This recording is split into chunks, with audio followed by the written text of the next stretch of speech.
Sauvion que l'on retrouve. Non, ne me cache pas mes feuilles. Crime Story, les rendez-vous d'Alfred Hitchcock, racontés par Serge Sauvion. Donc aujourd'hui, la ville fantôme de Donald. Tiens, Martine.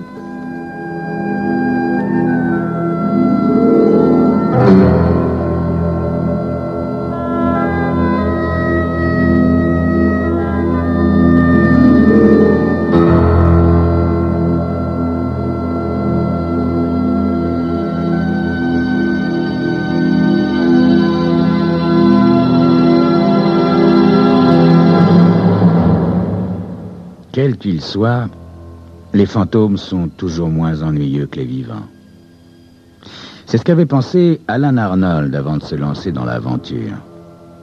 Rejoindre le Far West et s'installer dans une ville fantôme pour y être tranquille et enfin pouvoir écrire son livre. Quand Alan arriva à l'endroit qu'il avait choisi, il fut comblé au-delà de ses espérances. Quel pays magnifique! Cadre, atmosphère, solitude, tout y était. Le calme immense et imposant ne semblait limité, loin à l'horizon, que par les montagnes qui flamboyaient sous le soleil d'été.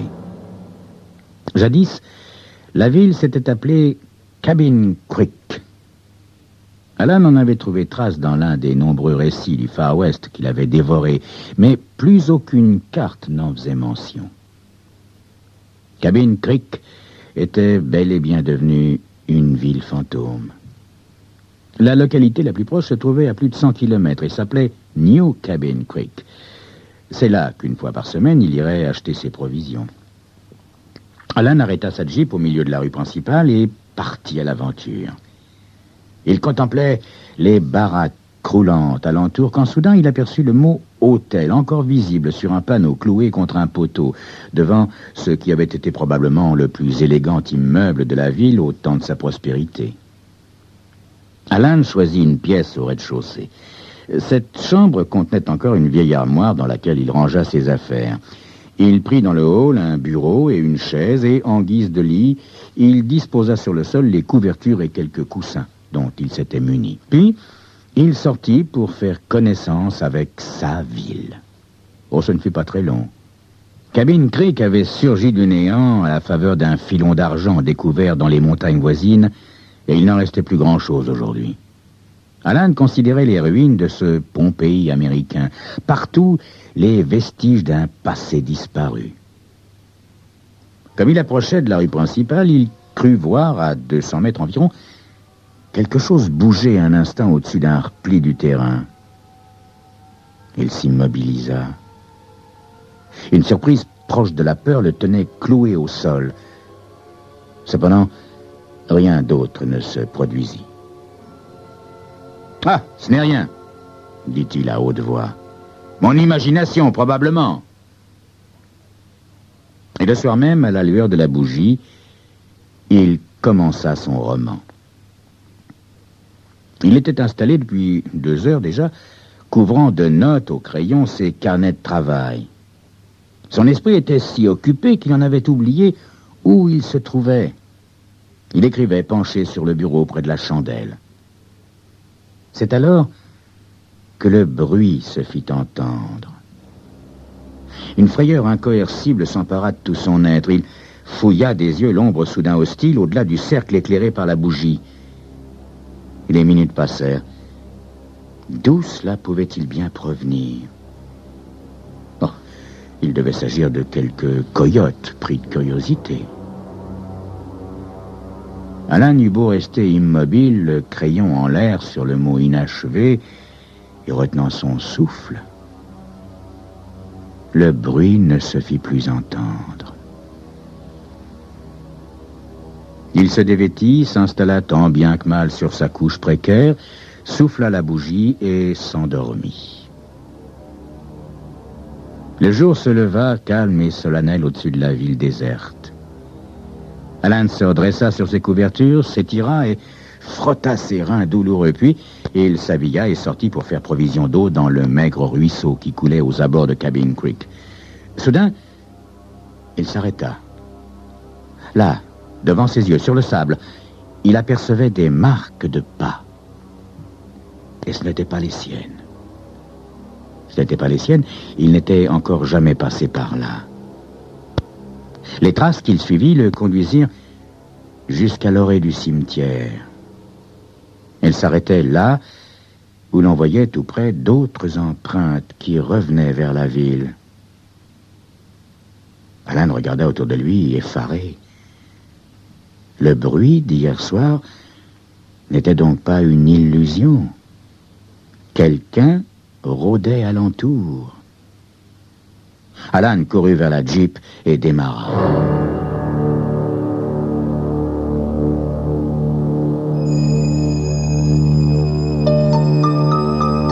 Qui pouvait bien être le mystérieux visiteur de la ville fantôme? C'est ce que vous saurez dans quelques instants.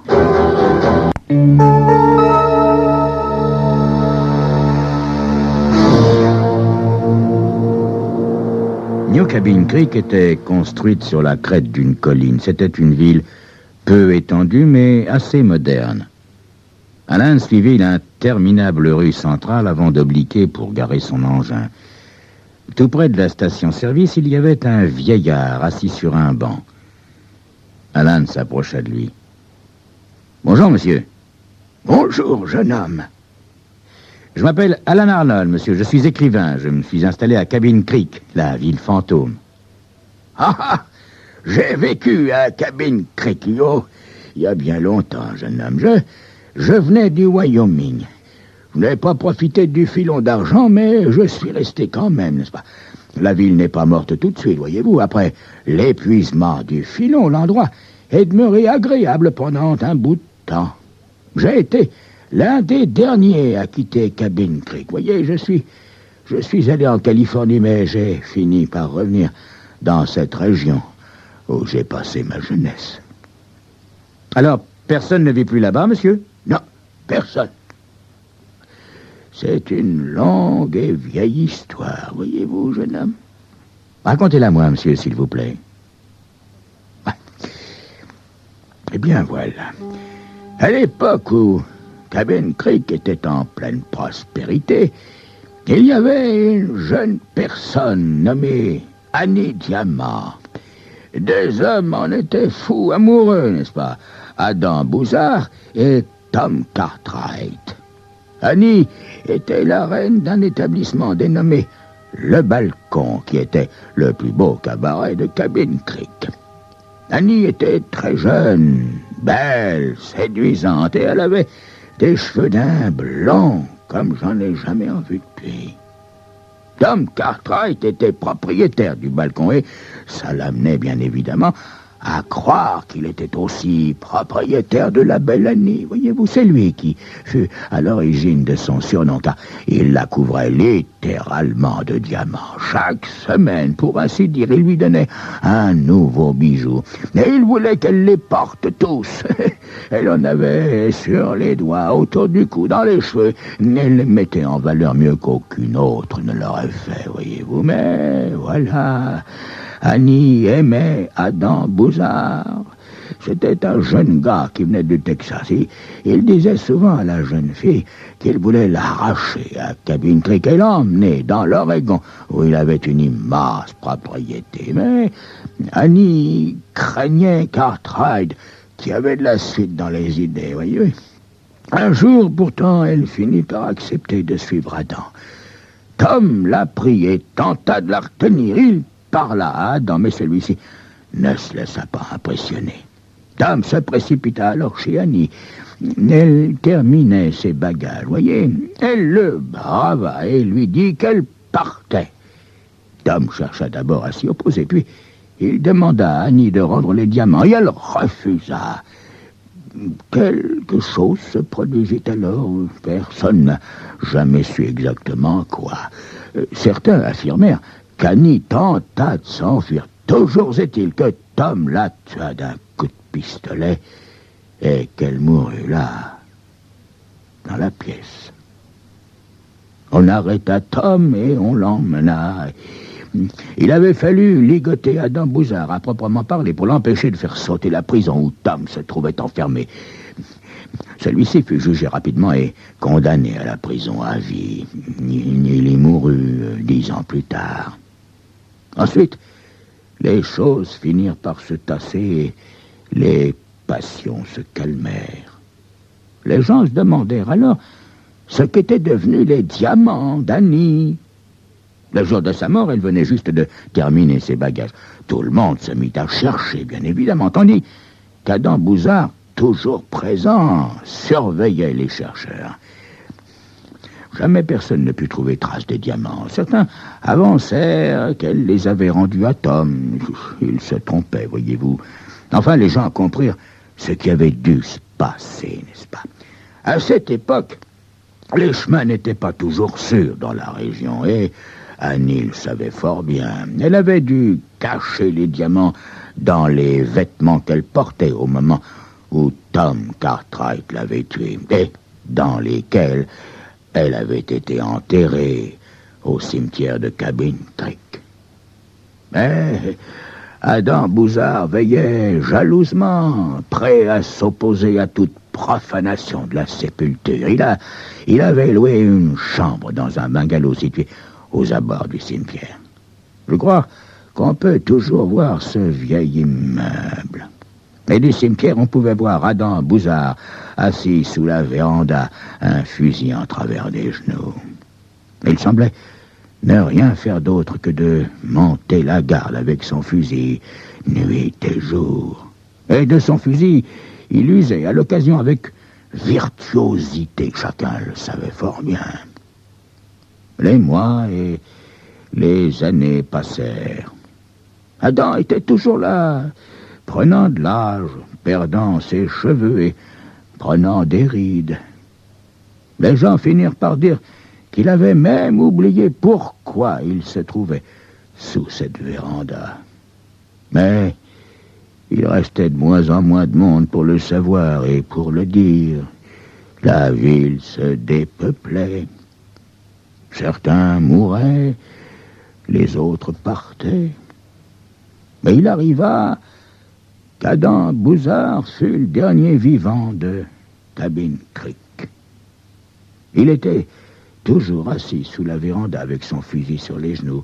Il était devenu l'homme le plus seul au monde, ruminant son chagrin et entouré seulement des fantômes du passé. C'est alors qu'un jour, il décida d'enlever toutes les plaques d'identité des tombes. Adam pensait qu'il rendrait ainsi le travail impossible à quiconque, se souvenant de l'histoire, voudrait déterrer les diamants. Adam mourut peu après, et on l'enterra ici à New Cabin Creek, malgré quelques personnes sentimentales qui souhaitaient le voir reposer dans le cimetière où se trouvait Annie. Ainsi, Cabin Creek fut définitivement vide de tout occupant. Mais les Indiens savaient ce qui s'était passé, n'est-ce pas? Leur chef était enterré là. Lorsqu'ils apprirent la mort d'Adam, ils craignirent que des gens viennent profaner le cimetière et par là même profaner la tombe de cœur fier. C'est alors qu'à leur tour, ils commencèrent à monter la garde, 2 par 2 à tour de rôle, chaque semaine. Personne n'a jamais essayé de tromper leur vigilance, pas plus qu'on avait tenté de prendre en défaut celle d'Adam Bouzard. Mais maintenant, toute cette histoire est presque complètement oubliée, n'est-ce pas? Sauf par celui qui est venu hier soir, monsieur. Oui, c'est vrai. Et je ne vois qu'un gars capable de s'y risquer seul, un homme qui connaît exactement l'emplacement de la tombe, peut se rendre au cimetière en pleine nuit pour retrouver l'endroit. Mais j'en connais un. Cet homme s'appelle Glenn Short. Il est venu, voici plus de 10 ans, à New Cabin Creek pour se renseigner sur la ville fantôme. Naturellement, comme je passe pour l'historien de Cabin Creek, les gens me l'ont adressé. Il m'a posé un tas de questions au sujet d'Adam Bouzard, de Tom Cartwright, d'Annie, de sa tombée des diamants. C'était, voyez-vous, un compagnon de prison de Tom Cartwright.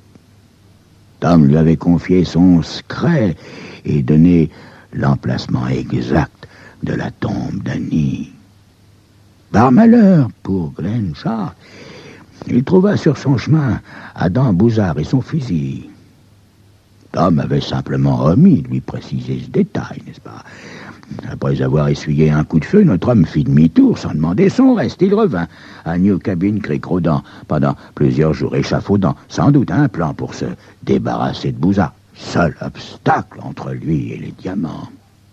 Puis, à la suite d'une sale et mystérieuse histoire, il se fit coffrer et on n'entendit plus parler de lui. Eh bien, je le soupçonne d'être revenu. C'est lui que vous avez dû entendre hier soir. Ce n'est pas à moi de vous dire ce que vous devriez faire, jeune homme, mais moi, à votre place, je saurais bien ce que j'ai à faire. Alan Arnold retourna donc à Cabin Creek. L'après-midi tirait à sa fin. Les ombres s'allongeaient dans la grande rue déserte. Une atmosphère de mystère et d'hostilité silencieuse se dégageait des bungalows livrés à l'abandon. Alan gara la Jeep devant son logis. Toutefois, avant d'y pénétrer, il se dirigea vers le petit monticule où se trouvait le cimetière, qu'il contempla d'un air songeur. Puis, s'arrachant à sa rêverie, il fit demi-tour. Il considérait maintenant la maison d'Adam Bouzard. La véranda, où celui-ci avait monté si longtemps une garde incessante, s'était effondrée. Il ne restait qu'un amas de bois qui tombait en poussière au pied de la bicoque, elle-même durement éprouvée. Alan se dirigea vers son logis. Il pénétra dans le vieil hôtel délabré et il aperçut tout de suite de la fumée qui sortait de sa chambre. Il pensa à un incendie, mais il s'arrêta net sur le pas de sa porte. Un homme était assis dans la pièce, un pistolet à la ceinture, fumant une cigarette. Glenn Short? Lui-même, mon garçon. Vous êtes venu chercher les diamants, n'est-ce pas? C'est exact, mon garçon. Vous avez rôdé hier soir par ici, n'est-ce pas? Je vous ai entendu. Tu as de bonnes oreilles, mon garçon. Le soleil se couche, je vais pouvoir enfin commencer. Et les Indiens, monsieur Short? Ah, c'est mon idée à leur sujet, mon garçon. Et mon idée est qu'ils ne feront rien. Est-ce qu'ils tiennent tellement à préserver le tombeau de ce chef qui est mort il y a je ne sais combien de temps? Non, je crois pas. Ils sont assis là pour obéir à une tradition, à une habitude de la tribu. Rien de plus. Qu'est-ce qui s'est passé hier soir, monsieur Short? Vous avez essayé de creuser? Je suis simplement venu en connaissance, mon garçon. Histoire de voir si la tombe était intacte. Ils ne sont pas montrés, tes Indiens. Quant à toi, mon petit gars, je vais aller prendre les diamants où ils se trouvent. Alors, il ne tient qu'à toi que je passe par-dessus ton cadavre, ou non, pour y parvenir. Et si tu le crois pas, t'as qu'à essayer. Oh, je n'essaierai pas, monsieur Short. Cette histoire ne m'intéresse en rien. Glenn Short se leva, la pelle à la main. Dans la journée, il fait trop chaud, mais la nuit, il fait trop sombre. C'est dans ce moment qu'il faut travailler, mon garçon. Allez, donne-moi la clé. Quelle clé, monsieur Short? La clé de ta Jeep. Alan la lui donna. C'eût été folie que de résister à un type armé d'un pistolet. Glenn Short sortit. Alan s'assit derrière la fenêtre pour observer la scène. L'homme remontait la rue. La pelle à manche court, fixée à sa hanche, se balançait au rythme de la marche. Short se dirigea vers le monticule. Il s'arrêta, jeta un coup d'œil circulaire et commença à bêcher hardiment, comme par défi, proclamant son ambition à la face du monde et des 2 sentinelles de la tribu indienne. Penché sur le sol, il creusait rapidement. On pouvait voir les pelletées de terre qu'il rejetait sur le côté. Soudain, un nuage de feu claqua, puis un autre. 2 petits nuages de poussière s'élevèrent au pied de Short, qui lança la pelle au loin et s'accroupit, le pistolet à la main. Derrière sa fenêtre, Alan, en proie à la plus vive émotion, tourna les yeux vers l'endroit d'où l'on avait tiré. Il vit les 2 Indiens qui s'approchaient à travers la campagne. Ils ne ressemblaient en rien aux Indiens qu'il avait vus au cinéma. Ils n'avaient ni plumes, ni tatouages terrifiants. Ils étaient vêtus, comme tout un chacun dans la région, d'une chemisette et d'un pantalon de toile. Ils avançaient sans crainte, le fusil à la main. Agenouillé dans le cimetière, parmi les tombes, Glenn Short attendait de sang-froid, le pistolet à la main. Lorsqu'il en jugea le moment venu, il tira. L'un des Indiens s'écroula, l'autre tomba également parmi les herbes sauvages, mais il n'était que blessé. Ramassant ses forces, il se dressa. Une flamme apparut au bout de son fusil, puis la détonation. L'Indien s'avança encore, puisant dans ses dernières ressources le courage de progresser, titubant, mais implacable, protégeant son avance à coups de feu. Il tira une fois encore et Short poussa un cri. Alan le vit se détacher immobile sur un fond de crépuscule. Enfin, Glenn Short s'écroula sur le sol pour toujours. À son tour, l'Indien s'immobilisa, lâchant son fusil et portant les mains à sa tête avant de rendre le dernier soupir en s'affaissant, lui aussi, dans les hautes herbes de la prairie. Et ce fut de nouveau le domaine du silence étouffant, implacable. Cabin Creek allait sans doute disparaître complètement de la surface de la terre et de la mémoire des hommes. Alan Arnold prit la pelle et se mit en devoir de recouvrir le trou que Glenn Short avait déjà creusé. Quand il eut terminé, la tombe avait repris son aspect. Rien ne la distinguait plus des autres sépultures. Le silence éternel recouvrait désormais le cimetière de la ville fantôme. C'était Crime Story, les rendez-vous d'Alfred Hitchcock racontés par Serge Sauvion. Aujourd'hui, la ville fantôme de Donald Martin.